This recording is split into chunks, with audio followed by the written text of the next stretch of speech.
ओंकार ओडिया। नमस्कार फ्रेंड्स, ओंकार ओडिया चैनल आपण मानक स्वागत।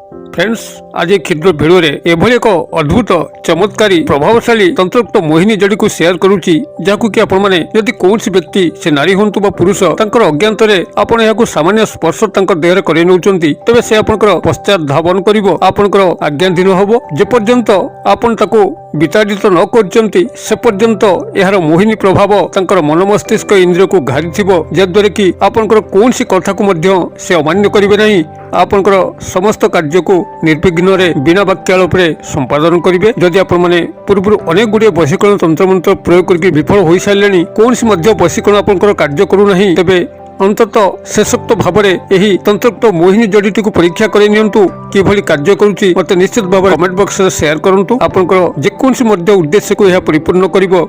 आपनकर गुप्त प्रेम प्रणय संपर्क हो किंबा परिवार मध्य जदि आपनकर सबली विशृंखला चलीची, तेबे एहारी माध्यम रे आप निजर परिवार रे शांति फेरे आनी पारिबे। अथवा जदि चाकरी कर्मवृत्ति क्षेत्र में आपण माने को प्रयोग करंती, तेबे उपरिस्थ ऑफिसर कर्मचारी महल कौन नारी पुरुष आपनकर हाथ मुठा रही चाकरी कर्म नियुक्तिर अग्रगति करें पारिबे। अथवा जदि आप इंटरव्यू क्षेत्र में व्यवहार करती, जो आपन चाकरी एकांत लोड़ा, तेबे मध्य आपनको चाकरी निश्चित भाव में प्राप्त हो पारिबो। अथवा जदि आपण माने निजर शत्रु पाखरे व्यवहार करती, जे कि आपनको ठीक से बंचै दौ नै, तबे तार शत्रुता कबलरु मध्य आपण चिरदिन पे मुक्ति हो पारिबे। एही चमत्कार वशीकरण विद्युत को संपादन करने पे आपन से कौन जटिल मंत्र तत्व आश्रय नापी पड़ो ना, किंबा से कौन पूजा पाठ आश्रय नापी पड़ो ना। मात्र दुई गोटी तंत्रोक्त चेर को आपंकर संग्रह करने अच्छी, जहाँकि समस्त बाड़ी बगीचा खूब सहज मिल। भिडियो को शेष पर्यंत देखु क्यों दुई गोटी तंत्रोक्त मोहिनी जड़ी कथा कहूँ, जहाँकि आपण माने खूब सहज ढंग से संग्रह करी सामान्य विधि मते व्यवहार करि पारले जेकोसी नारी बा पुरुष आपनकर करायत होई रहिबो एवं आपनकर आजीवन गुलामी करी आपनकर समस्त अभिष्ट को परिपूर्ण करिवो। तेबे एही चमत्कार वशीकरण प्रयोग विधिटी को आगु को अग्रसर करिया पूर्व क्षुद्र निवेदन, जदि आपण आज प्रथम बार करी चैनल रे प्रवेश करिसंती एवं एभली कंटेंट रे आपनकर रुचि रहउची, तेबे चैनल करे थिबा लाल कलर रो सब्सक्राइब बटन क्लिक करी बेल आइकन क्लिक करी एवं ऑल नोटिफिकेशन पर क्लिक करी चैनल को सब्सक्राइब कर नियंतु, जेबल कि आमे जेतल मध्य आपण मानक सेवारे एभली तंत्र मंत्र भिडियो अपलोड करिवो तार सर्वप्रथम नोटिफिकेशन आपण पाखरे पहुंचीबो एवं से सब को आपण माने सर्वदूर देखिकरी किछि ज्ञान आहरण करि परिबे। तबे फ्रेंड्स, एबे नजर पकेबा शक्तिशाली चमत्कारी अद्भुत तंत्रोक्त मोहिनी जड़ी, जहार कि आपण सामान्य स्पर्श करियो मात्रे कोनसी नारी बा पुरुष को आपण अपनार करि परिबे। आपनकर प्रेम प्रणय संपर्क हो, परिवार मध्य रे जदि कोनसी संपर्क रे फाट आसीची ताको जोड़िया पई हो, उपरिस्थ ऑफिसर को हाथ मुठा को आनिया पई हो, कर्मचारी महलर नारी बा पुरुष को आपनकर अख्तियार करिकरी कोनसी कार्य को सिद्धि करिया पई हो, अथवा शत्रु को मध्य निजर करायत करिकरी तार शत्रुता कबलरु चिरदिन पई रक्षा पाइबा हो, आपण जेकोसी क्षेत्र में या विनियोग कर चमत्कार फल पाइबे। तेबे एही तंत्रोक्त मोहिनी जड़ी दुईटी को शेयर करने पूर्व यार सामान्य विधान को मध्य शेयर करुच्ची, जद्वारा कि आपण माने एही मोहिनी जड़ीटी को संग्रह करी यार चमत्कार लाभ उठाई पारिबे। तेबे एही मोहिनी जड़ी दुईटी को आपण माने जेकोसी सोमवार दिन प्रभात समय जतबे सूर्योदय होई नथिबो, आपण स्नान सहित शुद्धपुत होइकरी केवल तार पूर्व पटुरु जो पटेरे वृक्षर सूर्योदय घटे से पटुरु दुई गोटी चेर ही संग्रह करिवे। तेबे याकु तार पूर्व दिन अर्थात रविवार दिन संध्या समय पृथक पृथक भाव में निमंत्रण करके आसथिबे। मुठाए अरुआ चाउल, गोटी गुआ, सिंदूर, लोटाए जल एवं दुई गोटी अगरबत्ती नैकरी आपण असंपृक्त वृक्ष पाखु जिबे। सेठारे आपण निमंत्रण करी कहिबे, हे वृक्षराज, मोर आपनक चेर दरकार, मु अमुकंकु बा सर्वजनकु आपनक जहा मध्य आवश्यक से अनुसार कहिबे एवं आपण वशीकरण क्रिया मते सहायक हेबे। एभली भाव में आपण रविवार दिन संध्या समय पृथक पृथक भाव में दुई गोटी वृक्ष को निमंत्रण करके आसथिबे एवं तापर दिन प्रभात समय अर्थात सोमवार दिन प्रभात समय जेतो आपनकर सूर्योदय हो नाही, सेति बेले आपण माने स्नान सहित शुद्धपुत होइकरी पुनर्बार एक लोटा जल एवं दुई गोटी अगरबत्ती नैकरी संपृक्त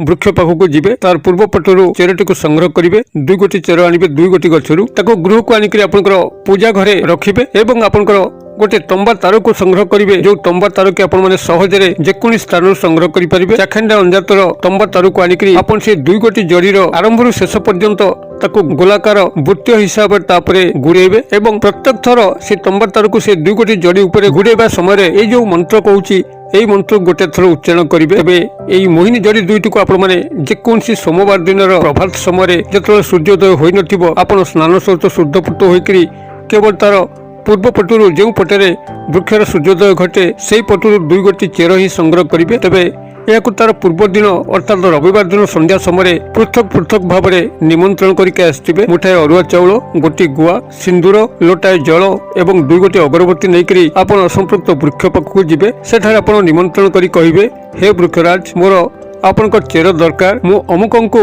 ବା ସର୍ବଜନଙ୍କୁ ଆପଣଙ୍କ ଯାହା ମଧ୍ୟ ଆବଶ୍ୟକ ସେ ଅନୁସାରେ କହିବେ ଏବଂ ଆପଣ ମୋର ଏହି ବଶୀକରଣ କ୍ରିୟାରେ ମତେ ସହାୟକ ହେବେ। ଏଇଭଳି ଭାବରେ ଆପଣ ରବିବାର ଦିନ ସନ୍ଧ୍ୟା ସମୟରେ ପୃଥକ ପୃଥକ ଭାବରେ 2 ଗୋଟି ବୃକ୍ଷକୁ ନିମନ୍ତ୍ରଣ କରିକି ଆସିଥିବେ ଏବଂ ତାପରଦିନ ପ୍ରଭାତ ସମୟ ଅର୍ଥାତ୍ ସୋମବାର ଦିନ ପ୍ରଭାତ ସମୟ ଯେତେବେଳେ ଆପଣଙ୍କ ସୂର୍ଯ୍ୟୋଦୟ ହଉନାହିଁ ସେତିବେଳେ ଆପଣମାନେ ସ୍ନାନ ସହିତ ଶୁଦ୍ଧପୂତ ହୋଇକରି ପୁନର୍ବାର 1 ଲୋଟା ଜଳ ଏବଂ 2 ଗୋଟି ଅଗରବତୀ ନେଇକରି ସମ୍ପୃକ୍ତ ବୃକ୍ଷ ପାଖକୁ ଯିବେ। ତାର ପୂର୍ବ ପଟରୁ ଚେରଟିକୁ ସଂଗ୍ରହ କରିବେ। 2 ଗୋଟି ଚେର ଆଣିବେ 2 ଗୋଟି ଗଛରୁ, ତାକୁ ଗୃହକୁ ଆଣିକରି ଆପଣଙ୍କର ପୂଜା ଘରେ ରଖିବେ ଏବଂ ଆପଣଙ୍କର गोटे तंबा तार को संग्रह करेंगे। जो तंबा तार के आपने सहजरे जेकोनी स्थान संग्रह करेंगे। चाखंडा अंजातर तंबा तार को आनिक से 2 गोटी जड़ीर आरंभ शेष पर्यंत गोलाकार वृत्तीय हिसाब से गुड़ेबे और प्रत्येक थर से तंबा तार को से 2 गोटी जड़ी उपर गुड़ेबा समय ये जो मंत्र कहूँ यही मंत्र गोटे थर उच्चारण करेंगे। मंत्रटी आपंकर ओम नमो चांडालिनी अमुक व्यक्ति मम वश्यम कुरु कुरु स्वाहा। मुझे कही दूसरी ओम नमो चांडालिनी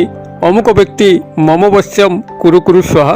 अमुक व्यक्ति स्थान में आपण संपृक्त नारी बा पुरुषंकर नाम को जोड़िबे एवं मंत्र को उच्चारण करेंगे। यही भाव में आपण सेठी तंबा तारटी को 2 गोटी जड़ी उपरे 21 थर गुड़ेबे एवं 21 थर यही मंत्र को उच्चारण करेंगे। या परे आपण से जड़ीटी को से पूजा घरे रखिबे संध्या पर्यंत। सोमवार संध्या बेले आपण यही जड़ीटी को जो आपण तंबा तार गुड़ा है ताकू नहीं आपण पाखापाखि थिबा कोनसी निर्जन प्रांतर अथवा मशाणी पदा सेठाकू जिबे। सेठार पहुंचिकरी आपण से निर्जन प्रांतर हो किंबा मशाणी पदा हो तार पश्चिम भाग आपण काल्पनिक स्तर में चिंता करदे। पश्चिम पट कौ पटे पड़ुची आपण से पश्चिम पटे ही गोटे हाथ गात खोलिकरी यही 2 गोटी जड़ी को सेठी पोती देकरी आसीबे। एई भली भाबरे आपण सेही जड़ीटी को सेही मशाणी पदा हो किंबा निर्जन प्रांतर पश्चिम पटे हो सेही माटी तले पोतिकरी आपण 3 दिन पे रखिबे। अर्थात सोमवार संध्या, मंगलवार संध्या, बुधवार संध्या एई भली 3 गोटी संध्या आपण को सेठी रखि सारला परे परवर्ती गुरुवार दिन प्रभात समय आपण शुद्धपूत होइकरी सेही निर्जन प्रांतर बा मशाणी पदा को जिबे एवं सेठारु से जड़ीटी को संग्रह करिकरी गृह को आनिबे। ताकू आपण माने सजत्न गृह रखिबे। जेतेबेले आपण मानक आवश्यक पड़िबो कोनसी नारी बा पुरुषंकु आपण माने निजर करायत करिया पई तांको देहरे एवं तांको अज्ञातरे आपण हल्का भावे कोनसी स्थान रे स्पर्श करि नेबे एवं चमत्कार कोन सेही समय लक्ष्य करिबे। से जेउ भली नारी बा पुरुष होइतांतु आपनकर तत्काल आज्ञाधीन हेबे, आपनकर समस्त कथा को मानि चलिबे। एबे एही चमत्कार शक्तिशाली तंत्रयुक्त जड़ी 2टी को मुझे शेयर करूची। आपण ए वृक्ष को सबुआडे पाइबे। गोटे होची आपनकर श्वेत अर्घ गछ, जो अर्घ गछर कि आपनकर धला रंगर फूल आस्थाए से होची श्वेत अर्घ गछ एवं द्वितीय होची आपनकर लाजुकुली लता। समस्त जानिथिबे लाजुकुली लतार एक स्वतंत्र प्रभाव जेतेबेले आपण माने हाथ ता उपर लगै थांती तार पत्र गुडी को आपे आपे मुदी होई जायथाय एवं किछि समय छाड़िकरी खोली थाए। एई भली भाबरे এই লাজুকুলি লতা এবং শ্বেত অর্ঘ গছর চেরକୁ ଆପଣମାନେ ଏହି ବିଧି ମତେ ସଂଗ୍ରହ କରିକିରି ତାକୁ ଜାଉଁଳି ହିସାବରେ ଯୋଡ଼ିକିରି ତାପରେ এই ତମ୍ବା ତାରକୁ 21 ବାର ଗୁଡ଼େଇକିରି 21 ବାର এই ମନ୍ତ୍ରକୁ ଅଭିମନ୍ତ୍ରିତ କରିକିରି ମଶାଣି ପଦାରେ 3 ସନ୍ଧ୍ୟା ରଖି ସାରିଲା ପରେ ଆପଣମାନେ ଏକୁ ଚମତ୍କାର ଢଙ୍ଗରେ ବ୍ୟବହାର କରିପାରିବେ ଏବଂ କୌଣସି ବ୍ୟକ୍ତି ନାରୀ ପୁରୁଷଙ୍କୁ ଅକ୍ତିଆର କରିପାରିବେ। ଆପଣମାନେ କ୍ରିୟାଟିକୁ କରନ୍ତୁ। କିଭଳି ଫଳପ୍ରାପ୍ତ ହେଉଛନ୍ତି କମେଣ୍ଟ ବକ୍ସରେ ସେୟାର କରନ୍ତୁ। ଭିଡ଼ିଓ ଭଲ ଲାଗୁଥିଲେ लाइक करने भूलु ना, सांगसाथी महल शेयर करने भूलु ना। भिडियो क्षुद्र परिचय मध्य मत विदाय दिंतु। पुणी आप देखा पाऊ यही एक शिक्षणीय भिडियो। से पर्यंत दर्शक बंधु आप समस्त मंगल कृपार भले था रहुछि। सर्वे भवन्तु सुखिनो, सर्वे सन्तु निरामया, सर्वभद्राणि पश्यन्तु मा कश्चित् दुर्भग भवेत्। ओम शांति, ओम शांति, ओम शांति। नमस्कार।